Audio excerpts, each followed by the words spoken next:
नमस्कार. वार्तापत्र स्वच्छता अभियानमध्ये मी मनाली दीक्षित तुम्हा सर्वांचं स्वागत करते. मंडळी, भारत देश आपल्याला 2019 पर्यंत स्वच्छ करायचा आहे. या कार्याची व्याप्ती प्रचंड आहे.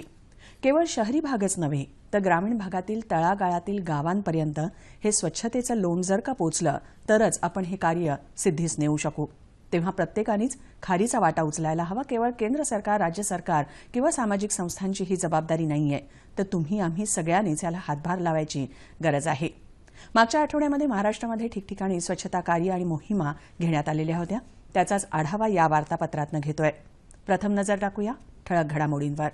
2 ऑक्टोबर 2017 पर्यंत संपूर्ण महाराष्ट्र राज्य हागणदारी मुक्त करण्याचं नगर विकास विभागाच्या उपसचिवांचं आवाहन. महिलांनी दागिन्यांपेक्षा शौचालय बांधण्याचा आग्रह धरण्याचं वाशिम शहर नगरपालिकेचे मुख्य अधिकारी गणेश शेट्टे यांचं आवाहन. धारूर शहर हागणदारी मुक्त गावाकडे वाटचाल करत असून शहरातील शौचालयाच्या बांधकामांचा आढावा घेऊन शहरातील सार्वजनिक शौचालयाची पाहणी जिल्हाधिकारी नवल किशोर राय यांनी नुकतीच केली. या महिना अखेरपर्यंत शहर हागणदारी मुक्त करण्याचा संकल्पही सोडण्यात आलेला आहे. नागरिकांनी उघड्यावरती शौचास न बसता शौचालयांचा वापर करावा असं आवाहन नगरपालिकेच्या वतीनं करण्यात आलं आहे. धारूर शहर स्वच्छ भारत अभियानाअंतर्गत हागणदारी मुक्त शहर करण्याची मोहीमच नगरपालिकेनं हाती घेतली आहे. यासाठी 1610 वैयक्तिक शौचालयं बांधण्याचं उद्दिष्ट होतं. यापैकी 1060 वैयक्तिक शौचालयं बांधून पूर्ण झाली आहेत. 1270 वैयक्तिक शौचालयांना अनुदानही नगरपालिकेनं दिलेलं आहे. 201 शौचालयांची कामं सध्या सुरू आहेत. 150 वैयक्तिक शौचालयांचे नवीन प्रस्तावही नगरपालिकेमध्ये दाखल झाले असून सार्वजनिक 7 शौचालयांची कामं सध्या सुरू आहेत. जर वैयक्तिक शौचालय नसेल तर या शौचालयाचा वापर करावा, पण उघड्यावरती शौचास बसू नये असं आवाहनही नगरपालिकेच्या वतीनं नगराध्यक्ष डॉ. स्वरूपसिंह हजारी आणि मुख्याधिकारी विशाल भोसले यांनी नुकतंच केलं. उघड्यावरती शौचास बसणाऱ्या नागरिकांवरती पोलीस कारवाई देखील करण्यात येणार असल्याचं भोसले यांनी स्पष्ट केलं. नगरपालिका या महिन्याच्या शेवटी हागणदारी मुक्त गावाची घोषणा करणार असून त्यानंतर जिल्हा आणि राज्य समितीकडून याची तपासणी होणार आहे. स्वच्छ भारत अभियानाअंतर्गत सुरू असलेल्या या कामाची माहिती जिल्हाधिकाऱ्यांनी दिली.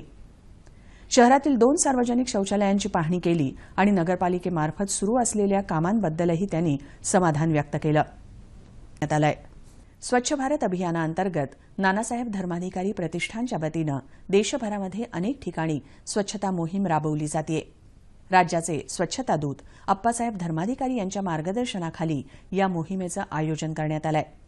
देशात 13 राज्यांमध्ये एकाच वेळी ही मोहीम राबवली जाते. रायगडमध्ये देखील या मोहिमेअंतर्गत रेल्वे स्टेशन्स, रस्ते, गावं, वाड्या यांची स्वच्छता करण्यात येते. आपणच जर का कचरा करत असू तर त्याची स्वच्छता आपणच केली पाहिजे. शासनाकडनं अपेक्षा करणं योग्य ठरणार नाही असं मत प्रतिष्ठानचे विश्वस्त सचिन धर्माधिकारी यांनी व्यक्त केलं. नंदुरबार जिल्ह्यामध्ये जामनपाडा या आदिवासी गावामध्ये लताबाई गावित या निरक्षर महिलेनं स्वतःचे दागिने गहाण ठेवून शौचालय बांधण्याचा नुसता निर्णयच घेतला नाही, तर तो अंमलातही आणलेला आहे. नंदुरबार जिल्ह्यात सातपुडा पर्वताच्या सानिध्यात जामनपाडा हे पूर्ण आदिवासी वस्तींचं छोटंसं गाव. या गावामध्ये निरक्षर लताबाई गावित ह्या मोलमजुरी करून आपल्या कुटुंबाचा उदरनिर्वाह चालवितात. कुटुंबाला शौचासाठी गावाबाहेर जावं लागतं, त्यामुळे अस्वच्छता होते याची जाणीव त्यांना होती. मात्र आर्थिक परिस्थिती बेताची असल्यामुळे शौचालय बांधायचं कसं हा प्रश्न त्यांच्यासमोर उभा होता. आदिवासी संस्कृतीत चांदीच्या दागिन्यांना अनन्यसाधारण महत्त्व असतानाही त्यांनी वडिलोपार्जित सर्व दागिने गहाण ठेवले आणि त्यातून मिळालेल्या 30,000 रुपयातून कुडाच्या आणि कौलारू छपराच्या घरासमोर शौचालय आणि न्हाणीघर बांधलं. पैसा नहीं था पास माई दागिन गाणे दागिन थोया आणि पैसा लेने आणि छेंडास बांधा काम चालू कर देना. शौचालय बांधण्यासाठी लताबाईंनी तज्ज्ञांचा सल्ला घेतला. पाण्याचा निचरा होण्यासाठी शौच खड्डा करून शास्त्रोक्त पद्धतीनं शौचालयाचं बांधकाम पूर्ण केलं.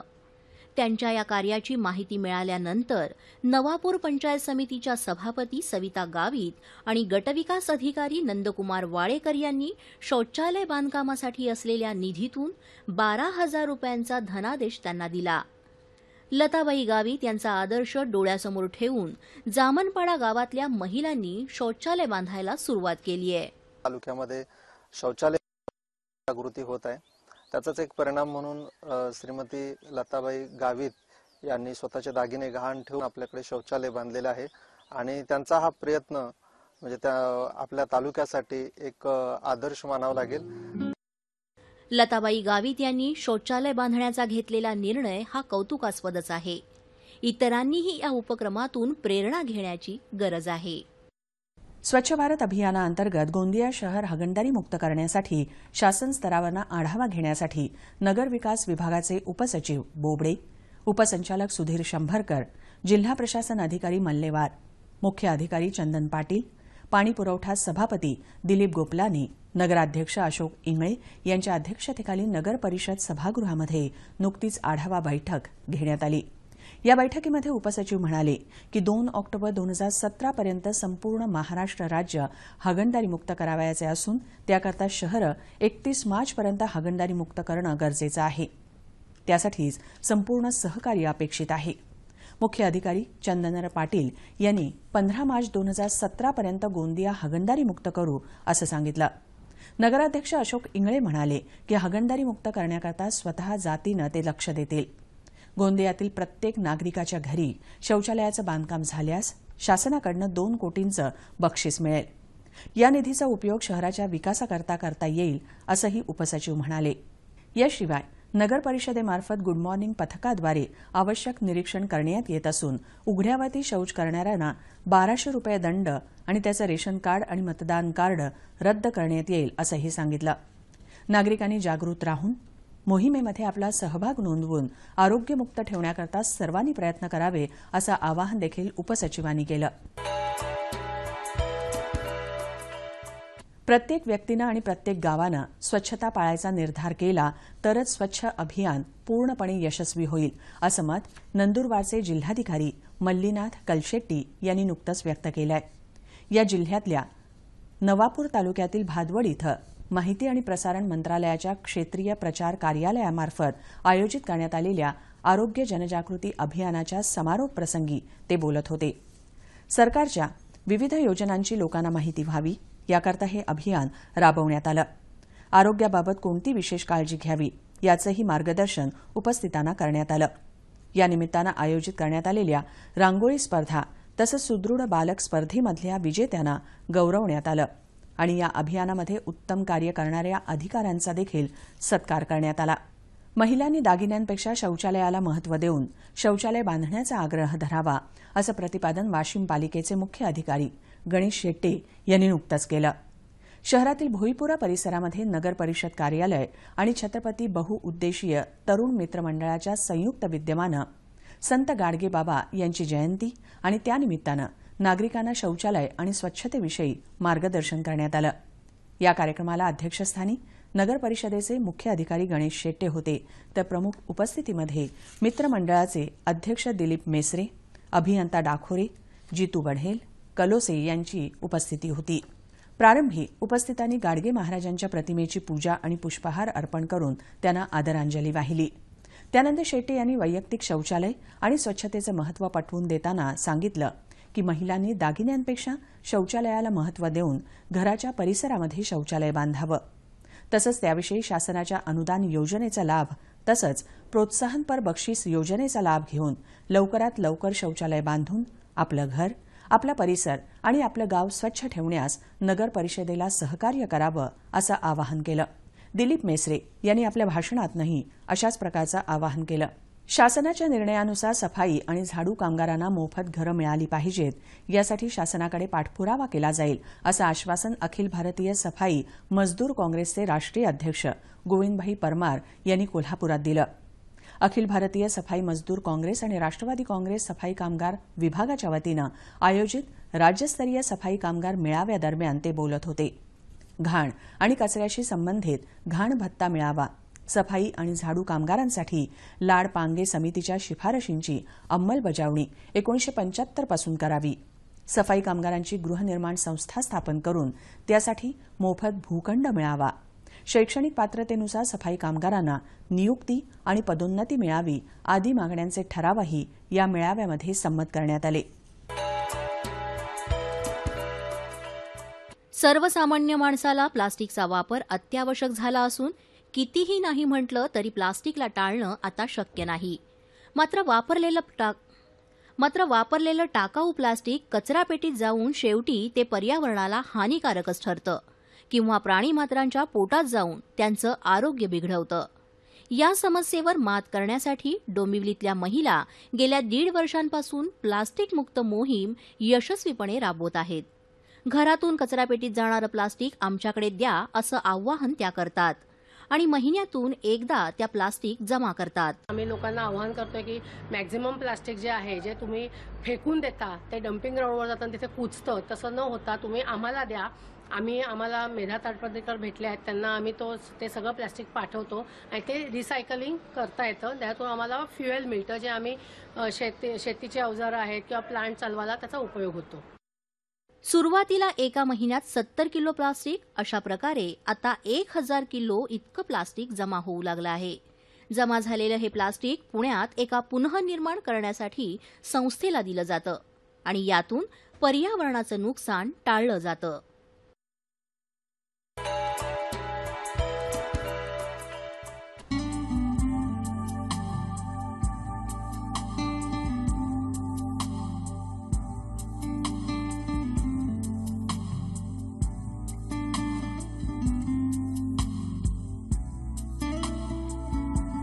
नमस्कार प्रेक्षक हो, स्वच्छ भारतच्या आजच्या कार्यक्रमात आपल्या सगळ्यांचं मनापासून स्वागत. आज आपण आलेलो आहोत पुणे इथल्या कात्रज विभागात. इथे बायोगॅस प्रकल्प हा राबवला जात आहे.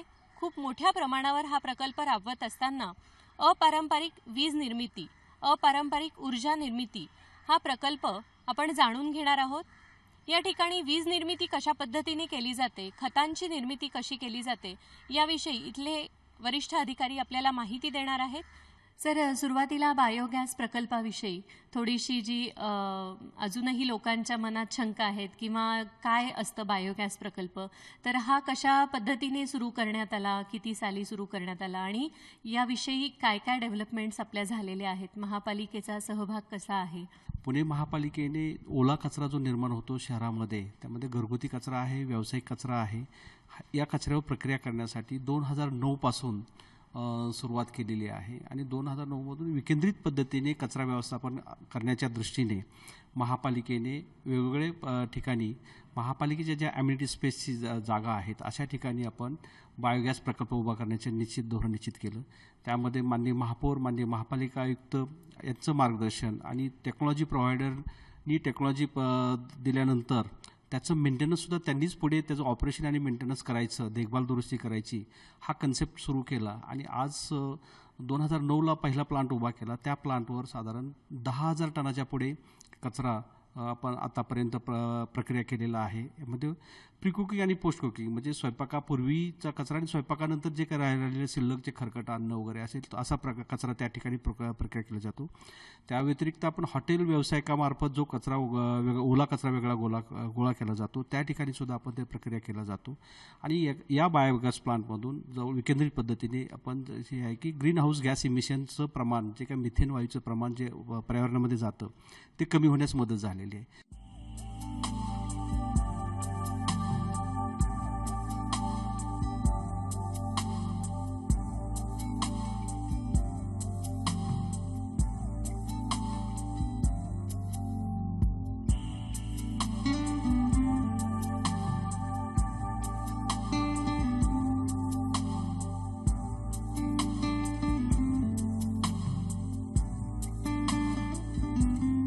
आपल्यासोबत आहेत बायोगॅस प्रकल्पाचे कनिष्ठ अभियंता उमेश शिद्रुक सर.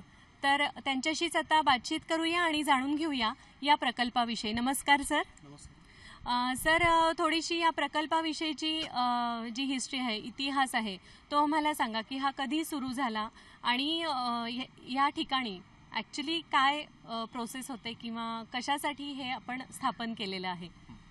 हा प्रकल्प कचऱ्यापासून बायोगॅस निर्मितीचा आहे. सन 2013ला आपण हा प्रकल्प सुरू केलेला आहे. या ठिकाणी दररोज 10 मेट्रिक टन ओला कचरा जो हॉटेल वेस्ट आहे, ज्या कचऱ्यामध्ये सगळ्यात जो नाशिवंत आहे, ज्याने वास येतो आणि लोकांना त्याचा प्रादुर्भाव होतो, असा कचरा आम्ही हॉटेलमधनं गोळा करतो. आम्ही प्रत्येक विभागाला घंटागाड्या दिलेल्या आहेत. परत त्याच्यानंतर हॉटेल वेस्ट कलेक्शन करण्यासाठी गाड्या दिलेल्या आहेत. त्या गाड्या कलेक्ट करतात आणि आमच्या ह्या बायोगॅसला इथं आणून देतात. हा बायोगॅस 10 मेट्रिक टन क्षमतेचा आहे. म्हणजे दररोज आमच्या प्रभागातला किंवा बाजूच्या प्रभागातला 10 टन ओला कचरा, जो हॉटेलमधला कचरा असतो, तो आम्ही इकडं आणतो. त्याच्यानंतर इकडं जागेवर आम्ही त्याचं सेग्रिगेशन करतो. म्हणजे जो कचरा बायोगॅसला जात नाहीये तो कचरा आम्ही त्याचं वेगळीकरण करतो, जागेवर विघटन करतो. जो आवश्यक कचरा आहे तो आम्ही क्रशरमधनं क्रशिंग करतो. त्या ठिकाणी जेवढा कचरा घेतलेला असेल, समजा 5 टन आपण कचरा घेतला तर तितक्याच प्रमाणात आपण त्यात पाणी मिक्स करतो. तसं पूर्ण क्रशिंग करतो. क्रशिंग करून त्याच्यावर अनारोबिक पद्धतीने त्याचं विघटन करून त्यातनं गॅस निर्माण करतो. तो गॅस हा रॉ गॅस असतो, कच्चा गॅस असतो. त्या गॅसला आपण परत स्क्रबिंगची प्रक्रिया करून त्याला शुद्ध गॅस तयार करतो आणि त्या शुद्ध बायोगॅसपासून आपण वीज जनरेटर सुरू करतो, विद्युत जनरेटर सुरू करतो. त्याच्यावरनं ह्या प्रभागातल्या जवळजवळ 120 ट्यूबलाईट LED लाईट्स आपण त्याच्यावरच चालवतो. असा हा संपूर्ण प्रकल्प आहे. या ठिकाणी महत्त्वाचं म्हणजे ओला कचरा, ज्याच्यापासून जर तो कचरा डेपोला गेला तर तिकडं कुत्री किंवा घारी ह्याचं जे होतं ते फार कमी झालेलं आहे या कचऱ्यामुळे. हे कचरा आम्ही आणि अशा आपण 21 प्रकल्प पुण्यामध्ये राबवतोय. त्याच्यामध्ये 95 ते 100 टन कचरा आपण रोजच्या रोज जिरत असतो. त्याच्यामुळे तिकडचा हा कचरा पूर्णपणे डेपोचा बंद झालेला आहे. प्रेक्षक हो, आता आपल्यासोबत आहेत वरिष्ठ आरोग्य निरीक्षक कात्रज विभागाचे अनिल गायकर सर. त्यांच्याकडून जाणून घेऊया की इथल्या प्रभागातील कचऱ्याचं एकंदरीत हॉटेल मालकांचा रिस्पॉन्स कसा आहे कचरा देण्याबाबतीत आणि कचरा गोळा करताना काय काय अडचणी येतात हे जाणून घेऊया. नमस्कार सर. सर, आपल्या प्रेक्षकांना सांगा की इथले हॉटेल मालक तुम्हाला कशा पद्धतीने रिस्पॉन्स देतात किंवा मदत करतात आणि कचरा गोळा करताना काय काय अडचणी येतात. या विभागामध्ये जवळजवळ हॉटेलचे बरेचसे आहेत. लहान मोठे हॉटेल तर 150 हॉटेल आहेत. त्यांचा रिस्पॉन्स चांगलाच आहे आम्हाला आणि सर्वजण सेग्रिगेशन करून व्यवस्थित देता येते. एका दुसरा येतो असा मिक्स कचरा, पण त्याला आम्ही जर शिक्षा करतो, दंड करतो, तेव्हा ते पुन्हा तसं करत नाही. सेग्रिगेशनच कचरा येतो आमच्याकडे. आणि काही काही अडचणी आहेत. छोटे मोठे स्टॉल असतात, हे असतात, त्यांचं कलेक्शन करणं थोडं अवघड जातं, परंतु ते आम्हाला सहकार्य करतात. परंतु रोजचा कचरा रोज वेगळा करून हॉटेल मालक देतात का. हो, हॉटेल मालक देतात. त्यांच्याकडे आपण ग्रीन बॅग दिलेली आहे ओल्या कचऱ्यासाठी, त्यामध्ये ते पिक्चर बांधून वगैरे देतात आम्हाला. आणि रात्रीच्या वेळेस आम्ही तो गोळा करतो. 8 नंतर 12-1 वाजेपर्यंत गोळा करतो.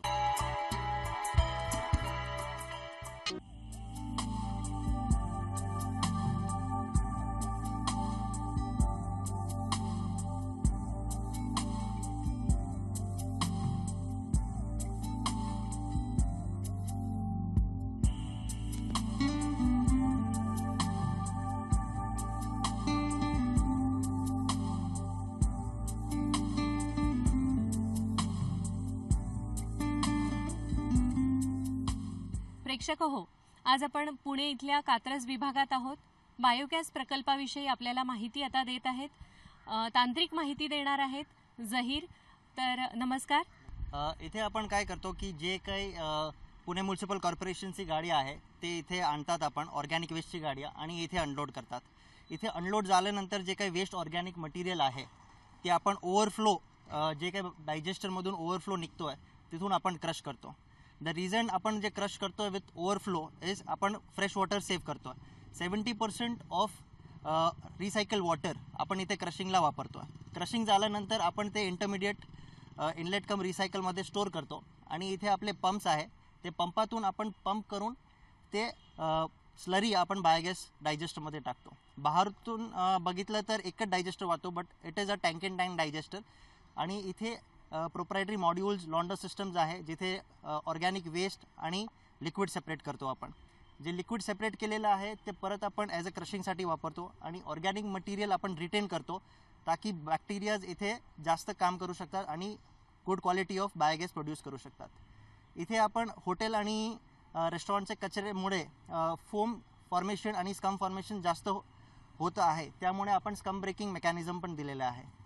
जे बायोगॅस निघणार आहे ते युजिंग पाईपलाईन्स आपण ते बाहेर घेतो आणि रॉ बायोगॅस म्हणून मध्ये स्टोअर करतो. ते स्टोअर झाल्यानंतर ते पुढे आपण त्याला पुश करतो आणि स्क्रबरवरून बायोलॉजिकल स्क्रबरवरून ते H2S काढून टाकतो. आपण काढून टाकल्यानंतर आपण ते बायोगॅस परत स्टोअर करतो ॲज अ क्लीन बायोगॅस बलूनमध्ये. ते क्लीन बायोगॅस बलूनमध्ये आपण इथे ॲज अ प्रकल्प इलेक्ट्रिसिटी जनरेशन करतो. त्यामुळे H2S काढल्यानंतर आपण ते जेनसेट चालू केल्यानंतर ते ऑटोमॅटिक सक करतो आणि इलेक्ट्रिसिटी जनरेट करतो. रोज इथे काम कशा पद्धतीने चालतं किंवा काय काय तुम्हाला अडचणी अजूनही येतात का किंवा महापालिकेकडून अजून काही अपेक्षा आहेत का? आपल्याकडं रोज दिवसा किंवा रात्री हॉटेल बेसची गाडी पडते आणि या सेवकांमार्फत आपण त्याचं सॅग्रिगेशन करतो आणि महापालिकेकडून तशी कुठल्याही प्रकारची अडचण वगैरे काही नाही आहे. आणि जो कचरा येतो तो सगळा हॉटेल बेसचा वगैरे कचराच असतो. त्याच्यात सॅग्रिगेशन करून आपण प्लास्टिक वगैरे बाजूला काढतो त्याचं, आणि जो कचरा आहे तो बायोगॅससाठीच आपण यूज करतो. नवनाथ, तुम्ही किती वेळ काम करता आणि कशा पद्धतीने तुमची कामाची पद्धत आहे किंवा किती सहकारी आहेत तुमचे? आम्ही पाच जण आहेत. आम्ही ते हॉटेल वेस्ट वगैरे गाडी येते 8 तासामध्ये आम्ही ते पूर्ण करतो आणि त्यामध्ये जे कचरा जसा की नारळ, वाटी वगैरे प्लास्टिक बाजूला आम्ही करतो आणि रोजचं काम जसे पूर्ण पार पडतो. तेव्हा प्रेक्षक हो, आपल्या लक्षात आलंच असेल की अपारंपरिक ऊर्जेचा वापर ही आजच्या काळाची गरज आहे आणि अशा पद्धतीने ऊर्जेचा वापर करून अपारंपरिक ऊर्जेतून आपण वीज निर्मिती करू शकतो किंवा इतरही काही चांगल्या गोष्टी, खताची निर्मिती होऊ शकते. तेव्हा हे सगळं करताना आपलं स्वच्छ भारत अभियान विसरायला नको. शपथ घेऊया, मी कचरा करणार नाही, कोणालाही करू देणार नाही. मी कचरा करणार नाही, कोणालाही करू देणार नाही. मंडळी, 2 ऑक्टोबर 2017 पर्यंत महाराष्ट्र राज्य स्वच्छ आणि निर्मळ करायचं आहे. त्यामुळे तुमचा हातभारही तितकाच महत्वाचा. तुम्ही किंवा एखादी सामाजिक संस्था तुमच्या परिसरामध्ये जर का अशा प्रकारची स्वच्छता मोहीम राबवत असेल तर त्याची माहिती आम्हाला जरूर कळवा. आमचा पत्ता लिहून घ्या. त्याचा समावेश आम्ही आमच्या या वार्तापत्रामध्ये नक्कीच करून घेऊ. पत्ता आहे निर्माता, वार्तापत्र स्वच्छता अभियान, पांडुरंग बुतकर मार्ग, दूरदर्शन केंद्र, वरळी, मुंबई 400030.